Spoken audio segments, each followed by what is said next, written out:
Mīļie skatītāji, pirmkārt mēs ar Andri vēlamies jūs apsveikt jaunajā gadā un novēlēt jums visu to labāko.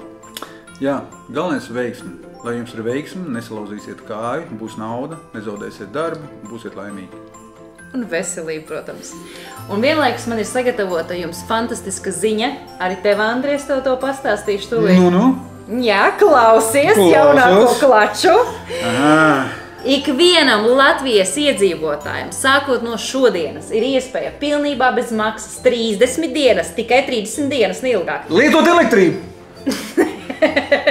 Noskatīties daudz sēriju filmu Nelūgtie viesi, tet+.lv, 30 dienas bez maksas. Tā kā visi, kuri ir man teikuši, man nav iespējas noskatīties, šeit vairs argumenti nestrādās. Tet+ dāvina kopā ar veidotājiem 30 dienas bez maksas Nelūgtie viesi 1. sezona.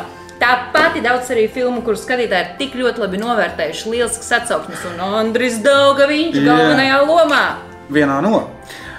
Bet kāda tā ir veiksme? Un teikšu jums tā, kā gads jums pabeigsies, tā jaunais iesāksies. Beidzās ar veiksmi un arī sāksies ar veiksmi. Jā. Laimīgu jums 2024. gadu!